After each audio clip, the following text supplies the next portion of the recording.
오늘 본문의 내용, 즉 히브리서는요, 당시 유대인으로서 예수를 믿은 사람들에게 보내진 서신이었어요. 그들은 유대인으로서 예수를 믿는다는 것 때문에 핍박과 고통을 받았습니다. 우리가 어떤 내용들인지 좀 들여다볼 수 있는 것이 성경에 그런 내용들이 있는데, 히브리서 10장 32절로 34절 읽어드리겠습니다.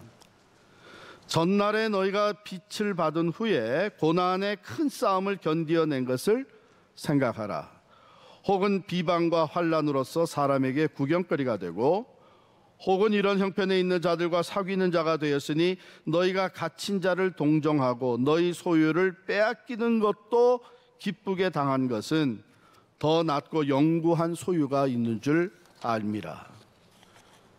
그들은 처음 예수를 믿을 때에 유대교에서 개종했다는 이유로 인해서 모욕과 박해를 받았습니다. 심지어는 재산 몰수도 당했습니다. 투옥된 사람들과 입장을 같이 하게 되었습니다. 전에 속해 있던 유대인의 공동체, 심지어는 가정에서 쫓겨나는 고난을 당했습니다. 그럼에도 불구하고 그들은 그 예수 믿은 그 믿음의 그 힘으로, 구원의 기쁨과 감격으로 그것을 잘 견뎌냈다는 것이죠. 그러나 세월이 흐르는 중에 그들 중에는 그리스도인으로서 살아가는데 점점 지치는 사람들이 생겼습니다. 그래서 신앙을 소홀히 하게 되고 세상과 적당히 타협하며 점차 교회에 출석하는 것을 중단하는 사람들도 생겨났습니다. 그래서 그들을 권면하고 믿음을 세워주고 격려하기 위한 하나님의 말씀이 바로 이 히브리서에 기록이 된 것입니다. 당시에 이 서신을 받아본 히브리서의 독자들은 신앙을 지키기 위해 주님의 도우심이 절대적으로 필요했던 것입니다.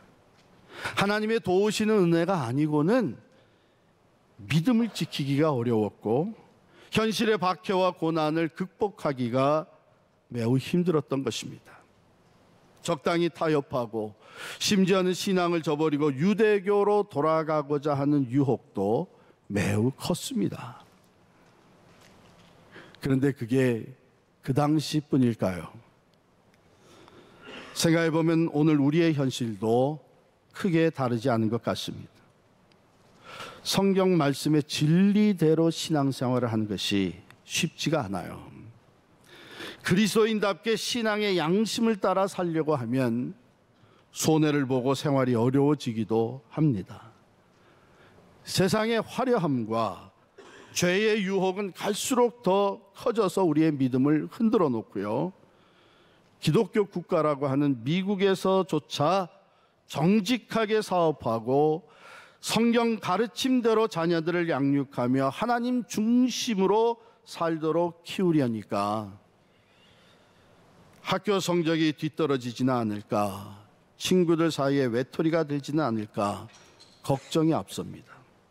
그래서 적당히 세상과 타협하고 적당히 주일 예배만 드리는 신앙생활을 하며 예수 믿는 사람으로서 죄책감이 너무 크지 않은 정도에 머무르는 그런 신앙생활을 하는 사람들이 늘어가고 있습니다. 히브리서는 당시뿐만 아니라 오늘도 굳건히 믿음을 지키고 신실한 그리스도의 제자다운 삶을 살기 위해 우리에게 절대적으로 필요한 하나님의 도우시는 은혜, 그것을 우리에게 말씀하고 있는 것입니다. 하나님의 도우시는 은혜를, 즉 흔들리는 우리의 믿음, 약해지는 우리들의 신앙을 붙들어주고 세워주는 그 도우시는 은혜를 얻기 위해서 우리는 어떻게 해야 하나? 본문으로 들어가면 14절에 제일 먼저 기억하라 이렇게 얘기를 하세요. 그러므로 우리에게 큰 대제사장이 계시니 승천하시니 곧 하나님의 아들 예수시라. 우리에게 이 큰 대제사장이 계시는 것을 기억하라고 하십니다. 이 큰 대제사장이 누구예요? 예수 그리스도이십니다. 구약성의 제사장들은 무엇을 한 사람입니까? 하나님과 우리 사람 사이에 중보적인 역할을 했던 사람입니다. 즉 하나님과 죄인된 인간 사이에 화목과 중재의 역할을 했던 사람입니다. 그 제사장들의 리더가 되는 사람이 대제사장이고, 하이 프리스트, 대제사장은 모든 제사장들을 감독하는 일을 했습니다. 또한 백성들을 위해 하나님의 뜻을 묻고 그 뜻을 전달해주며 판단해주는 역할을 했던 사람이 대제사장입니다.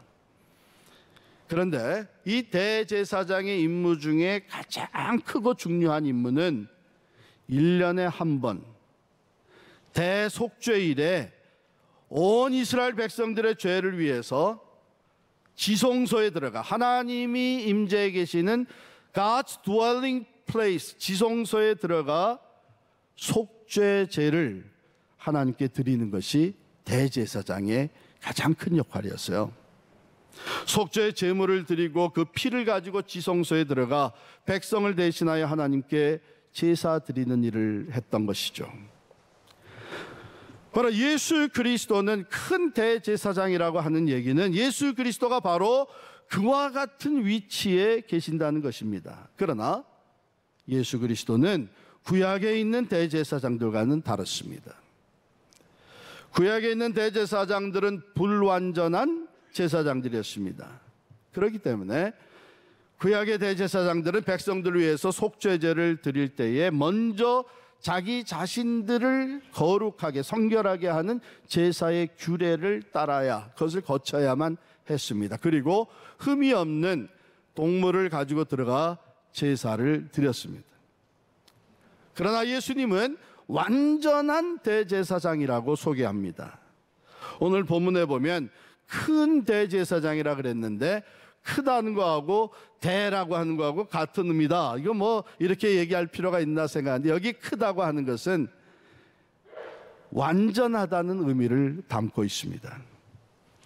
죄가 없으신 분으로서 다른 동물을 가지고 제사를 드린 것이 아니라 자기 자신을 제물 삼아 온 인류의 죄를 대신하여 우리의 모든 죄가 사함을 받는 속죄 제사를 드리신 것입니다.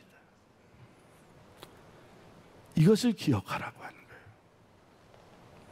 하나님의 아들 예수 그리스도께서 너희를 위해서 어떤 일을 행하셨는지, 얼마나 사랑하셨는지, 너희의 모든 죄가 어떻게 사함을 받았는지, 너희 앞에 있는 이 큰 대제사장을 기억하라. 이것을 기억하게 하는 오늘 우리 신앙생활에 있어서 최고의 길은 예배입니다. 여러분, 예배를 보게 되면 예수의 이름으로 예배 자리에 나옵니다. 예수님을 통해 받은 구원의 기쁨과 감격을 우리가 재확인하면서 신앙 고백을 하고 찬양을 올려드립니다. 예수의 말씀을 우리들이 같이 받습니다. 예수의 이름으로 하나님 앞에 기도합니다. 이게 예배가 온통 예수 그리스도 중심으로 되어 있기 때문에 예배 자리에 나올 때마다 우리는 우리 안에 앞에 있는 이 큰 대제사장 예수님을 기억하게 됩니다. 예배는 우리의 삶의 중심이 되어야 됩니다. 더욱이 우리의 믿음이 흔들리려고 하는, 우리의 믿음을 흔들어 놓는 이 세대 가운데 바로 큰 대제사장인 예수 그리스도를 기억하게 하는 이 예배는 우리의 삶의 중심에 있어야 되는 줄 믿습니다. 두 번째는 그 때를 따라 돕는 은혜를 얻기 위하여 굳게 붙잡아라, 그렇게 얘기를 해요. 무엇을 붙잡으라고 하십니까? 큰 대제사장 계시니 승천하시니 곧 하나님의 아들 예수시라. 우리가 믿는 도리를 굳게 잡을지어다 그랬어요. 예수 그리스도를 우리가 믿는데 그 예수 그리스도를 믿는 그 도리가 내용이 뭐냐? 히브리서 1장 3절에 보면 그는 하나님의 영광의 광채시요 그 본체의 형상이시라. 그의 능력의 말씀으로 만물을 붙드시며 죄를 정결하게 하는 일을 하시고 높은 곳에 계신 지극히 크신 이의 우편에 앉으셨느니라. 히브리서 2장 17절에는 그러므로 그가 범사의 형제들과 같이 되심이 마땅하도다. 이는 하나님의 일에 자비하고 신실한 대제사장이 되어 백성의 죄를 속량하려 하심이라. 그가 시험을 받아 고난을 당하셨은즉 시험 받는 자들을 능히 도우실 수 있느니라. 바로 오늘 본문 15절 중간에 나오는 말씀이 그 의미를 담고 있습니다. 그는 모든 일에 우리와 한결같이 시험을 받으셨으나 죄는 없으시다. 바로 우리가 믿는 믿음의 대상 예수 그리스도, 그 믿는 도리가 이런 내용들을 담고 있습니다. 예수님은 십자가에서 화목의 제물이 되어 죽으실 뿐만 아니라 3일 만에 다시 살아나셨고 승천하셔서 지금도 하나님 보좌 우편에 앉으셔서 우리를 위해 중보하시는 분이십니다. 즉 여러분과 제가 다시 또 죄와 유혹에 빠져 거룩하신 하나님 앞에 나아갈 수 없는 죄인이 되었을 때에 하나님 보좌 우편에서 우리를 위해 중보하시는 예수 그리스도, 그분이 하나님 아버지께 뭐라고 말씀하시겠어요? 아버지, 저들의 죄를 위해 내가 십자가에서 피 흘려 속죄의 제물이 된 것을 기억하옵소서. 중보하시는 거예요. 본인이 직접 사람이 되셨고 참 사람이시기 때문에 사람이 어떤 존재인가를 누구보다도 잘 알고 계시고 인간의 연약함도 아시고 인간이 필요한 것이 무엇인지도 알고 계시고 그들에게 당장 하나님께서 내려주셔야만 하는 은혜가 어떤 것인지를 정확하게 알고 계신 분이십니다. 찬송가 96장의 가사와 같이 예수님은 누구신가? 우는 자의 위로, 없는 자의 풍성, 선한 자의 높음, 잡힌 자의 노임되고 우리 기쁨 되시네. 예수님은 누구신가? 약한 자의 강함, 눈먼 자의 빛, 병든 자의 고침, 죽은 자의 부활되고 우리 생명 되시네. 예수님은 누구신가? 추한 자의 정함과 죽을 자의 생명이며 죄인들의 중보와 멸망자의 구원되고 우리 평화 되시네. 예수님은 누구신가? 온 교회의 머리, 온 세상의 구주, 모든 왕의 왕, 심판하실 주님 되고 우리 영광 되시네. 여러분, 우리의 믿음이 흔들릴 때에 우리는 바로 이 믿는 도리를 굳게 붙잡아야 될 줄을 믿습니다. 그리고 우리로 하여금 우리가 이미 믿는 이 믿음의 도리를 굳게 붙잡도록 도와주는 것이 하나님의 말씀입니다. 예배가 큰 대제사장을 기억하게 만든다면 성경 말씀은 우리의 믿는 도리를 굳게 붙잡도록 우리를 도와주신 것입니다.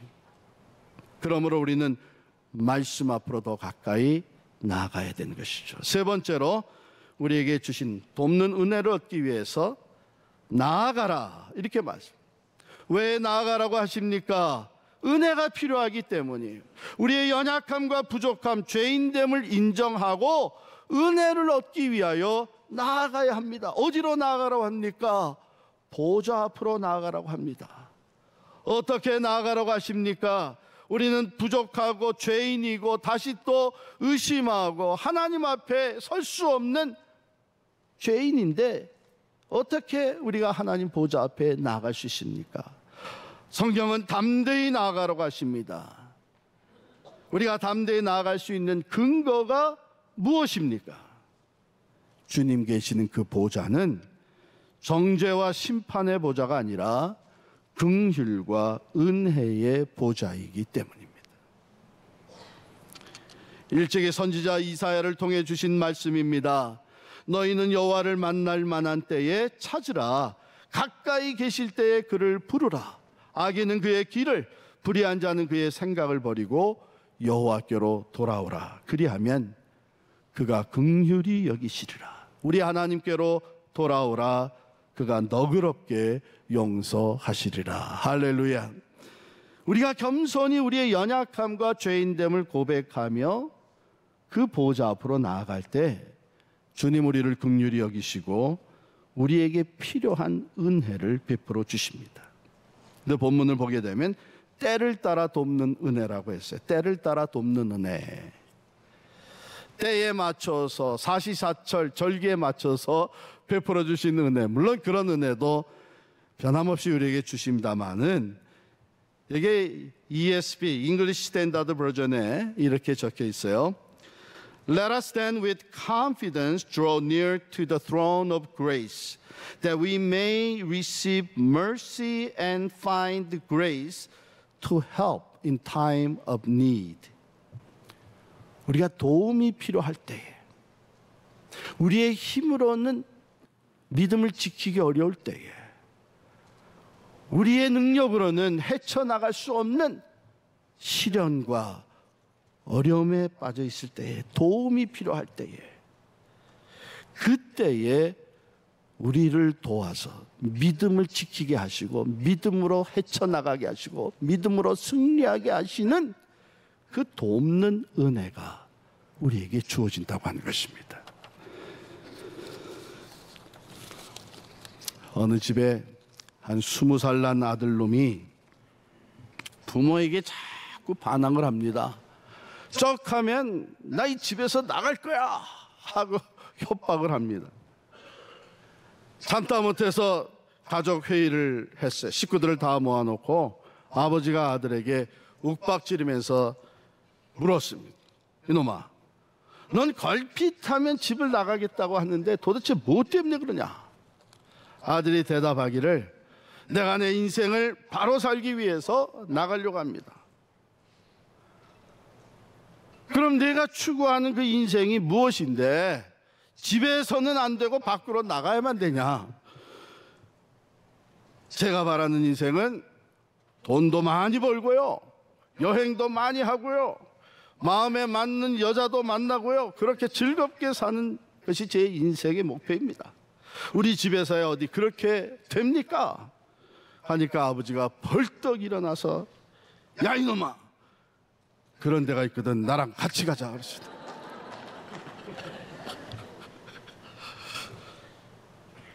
여러분, 환경을 바꾼다고 인생이 바로 살게 됩니까?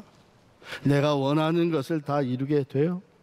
다른 것으로 옮겨간다고 믿음이 바로 세워집니까? 약했던 신앙이 강해집니까?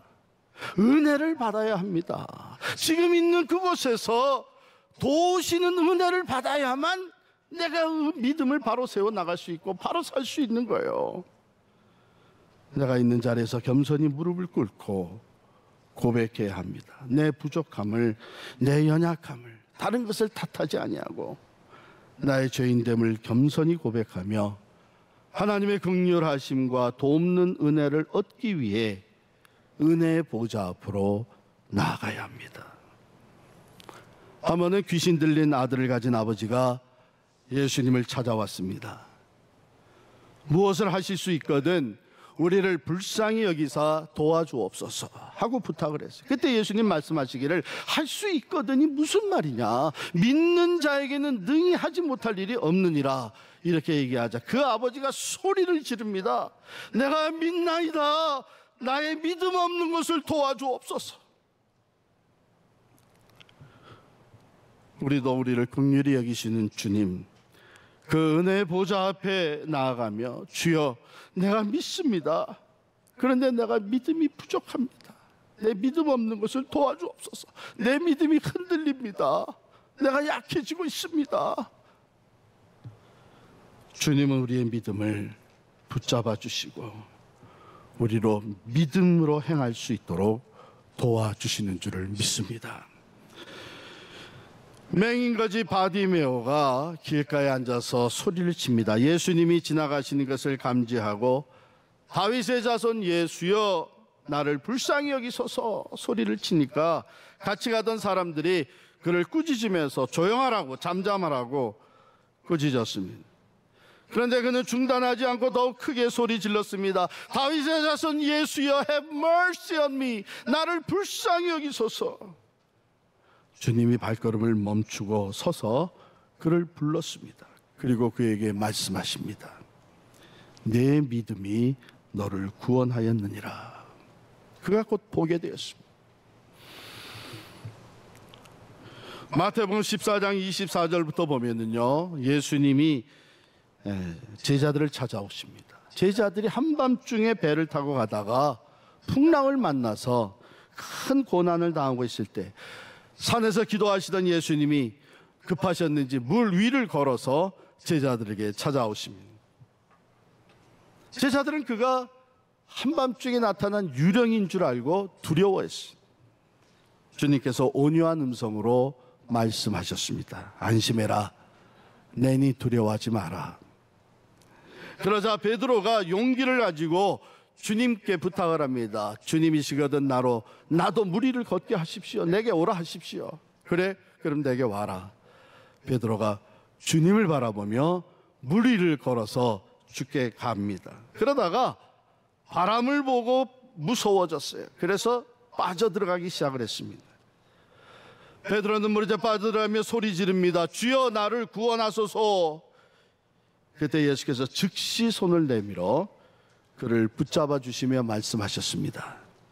믿음이 작은 자여 왜 의심하였느냐 하시고 배에 함께 오르심에 바람이 잔잔해졌습니다. 두려워 물에 빠져들어가던 베드로가 앞에 계시는 주님을 향해 소리를 쳤습니다.